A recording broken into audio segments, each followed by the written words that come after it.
Hi ladies and gents, Pond here with another video for Rise of Empires, Ice and Fire. Today it's Thursday and I wanted to do a heroes related topic for you. So this video is about skills and in which order you should unlock them. So it's a common topic that I see all the time, both in my Alliance chat, on our Line and WhatsApp and Discord groups. In what order should I unlock hero skills? And it's not just, you're not just looking at orange heroes, but also it gets more pertinent when you're unlocking skills for season heroes where you need that duplicate for the 6th, 7th and 8th skill.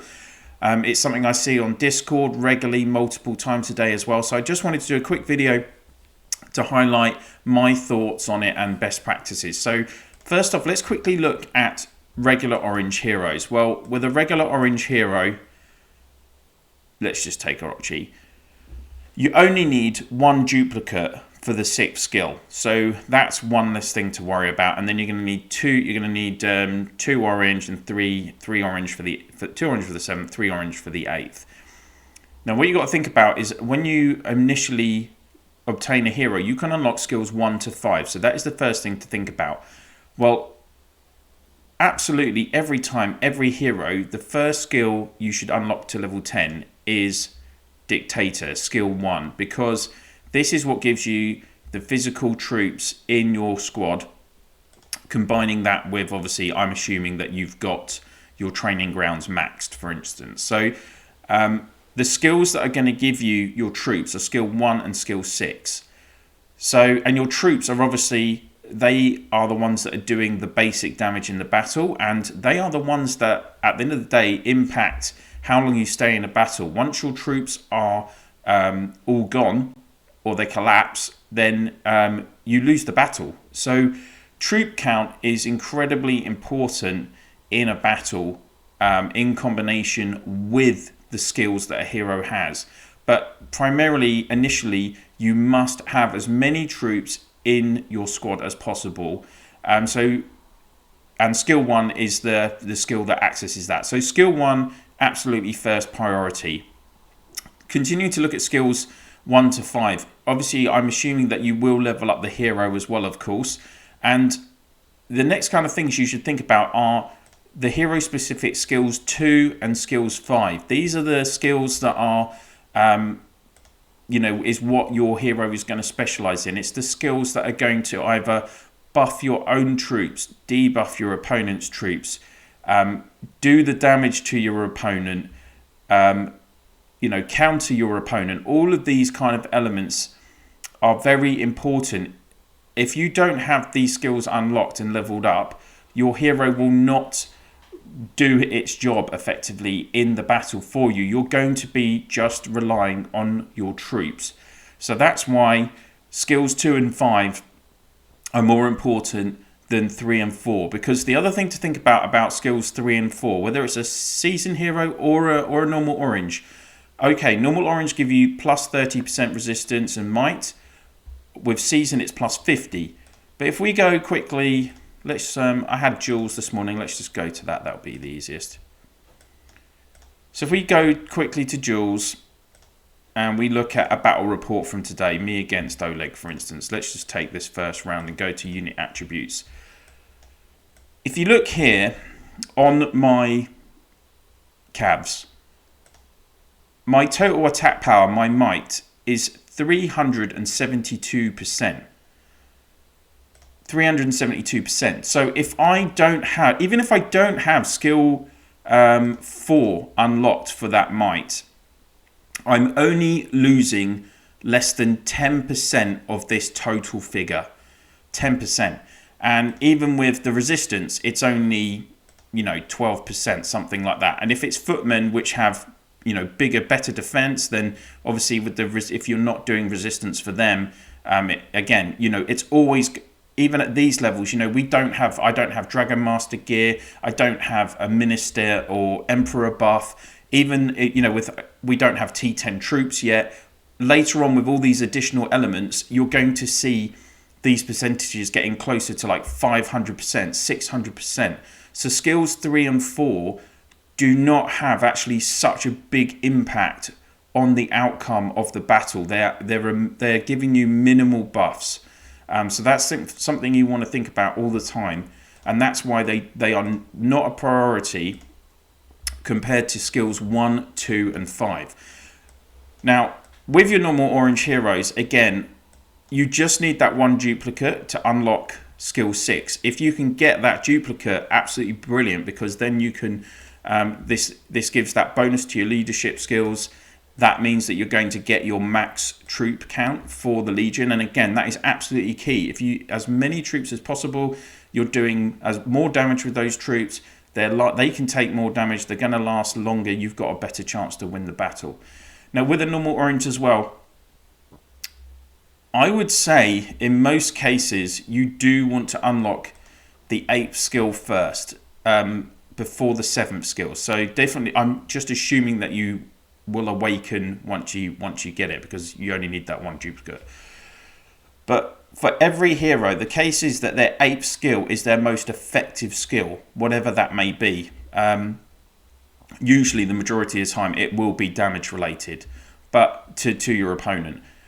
So I would usually advise that you would even open the 8th skill first. Now there are a couple of exceptions to that. You might want to open, for instance, with Orochi and North Rage, front row heroes. They both have this extra HP on their 7th skill, and that goes to the whole Legion. That's a nice buff, giving extra HP to all your troops. So I would say probably for Orochi and North Rage, do 7th first, then 8th.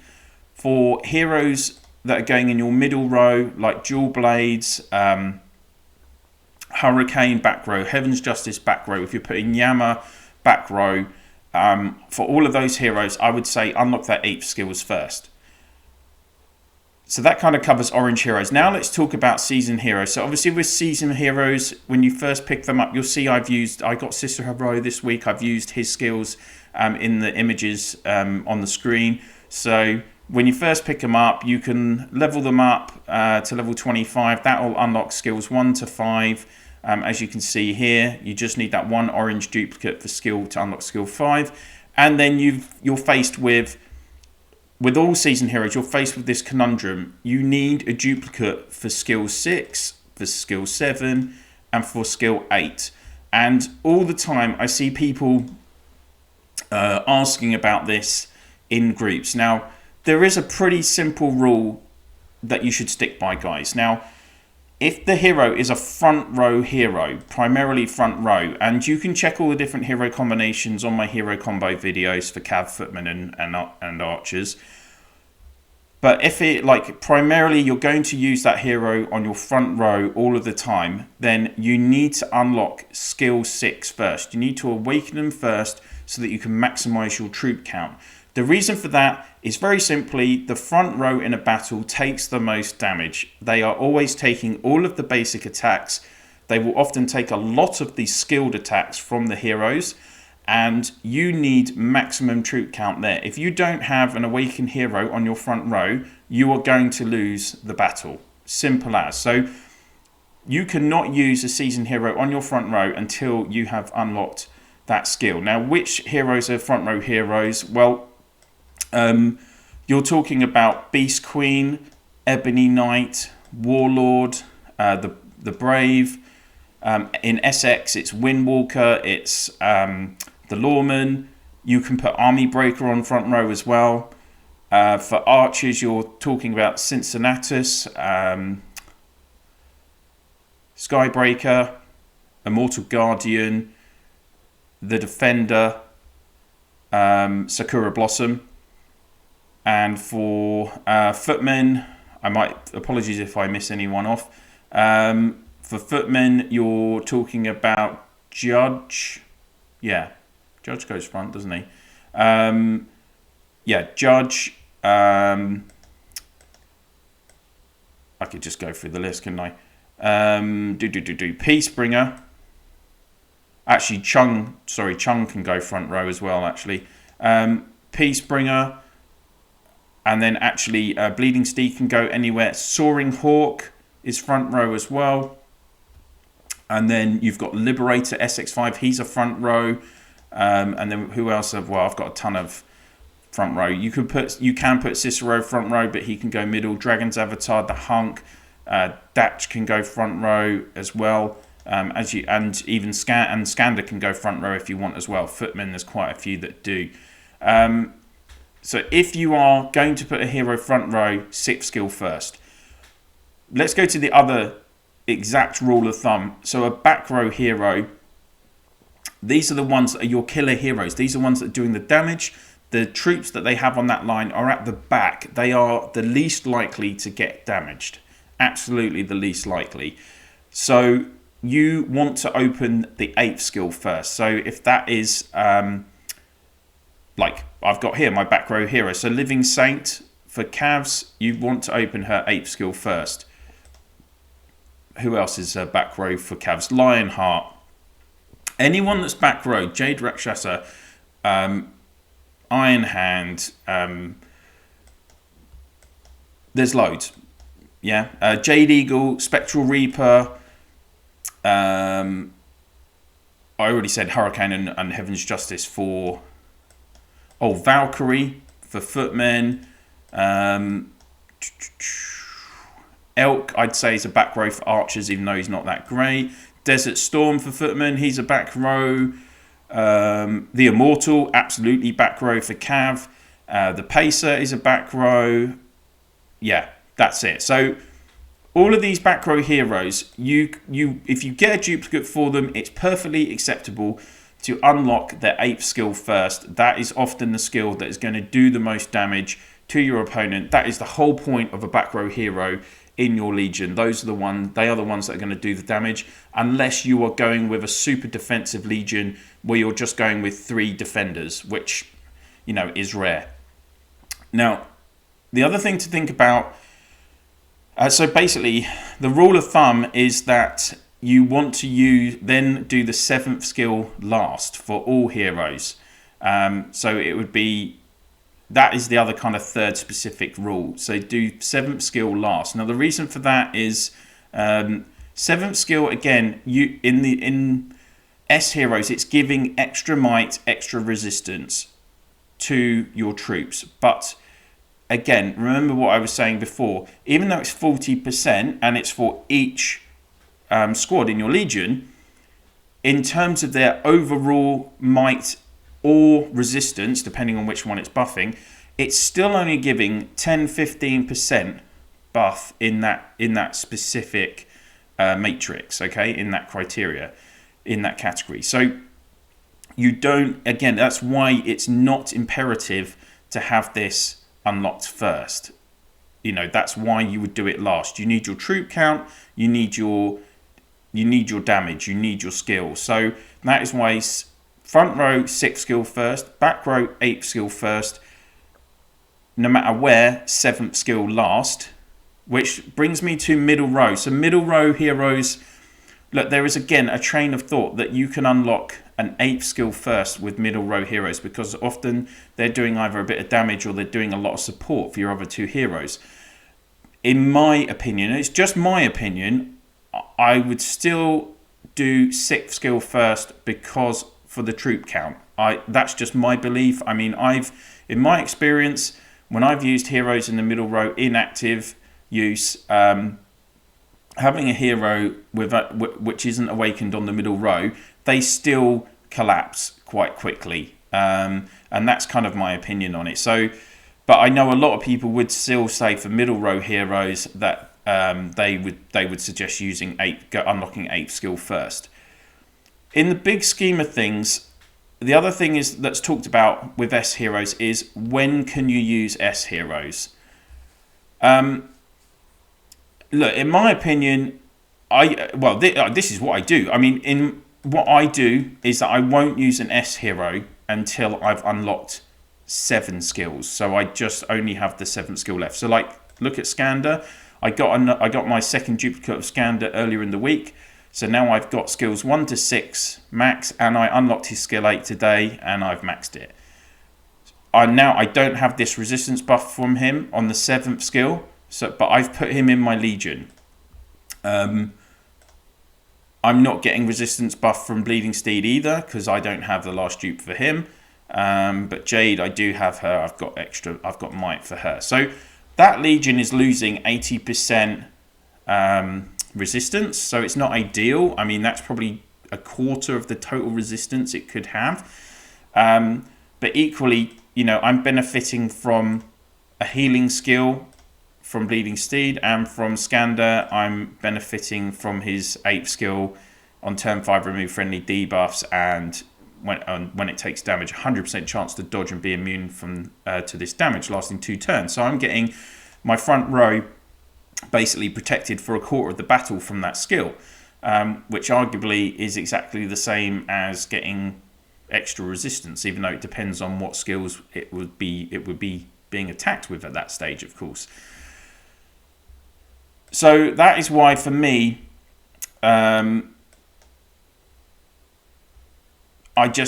don't think it's practical. I think you need to have, if you can, you need to have both the 6th skill and the 8th skill unlocked to have like the maximum effect, or a decent effect, impact from your seasoned heroes in the outcome of the battle. Now, I appreciate, again, everyone is in different situations. Some people are generating more super tickets than others, and you can only, as I always say, you can only work with what you've got. So if what you've got is a back row hero that only has their 8th skill unlocked and you don't have them awakened, and that's what you have to use, then use them. Same with the front row hero. If you've only got them with just 1 skill unlocked, the 6th skill, and you've got skills 1 to 6 maxed, then use them. But don't expect to see a massive improvement over a normal orange hero who has their skills maxed, all of their skills maxed.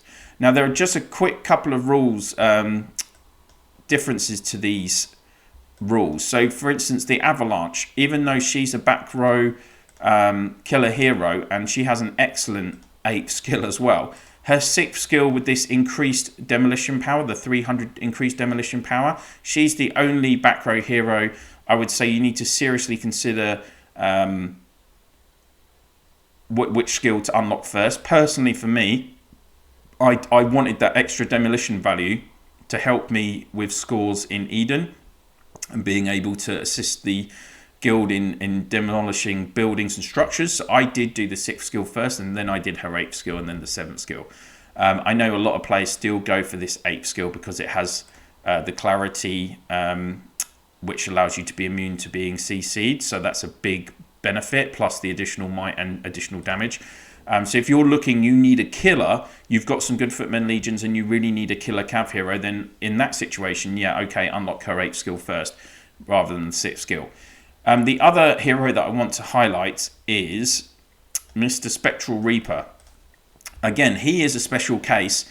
If you look here, in fact, I've just been, I got a first duplicate for him on Monday. So I've maxed that first skill, and I've maxed his 2nd, 5th, and 8th skills. So I've unlocked his 8th skill first, and then I've only got up to level 7 on skills 3 and 4 so far. I will finish those off next week because I've already got hit 9th chest today.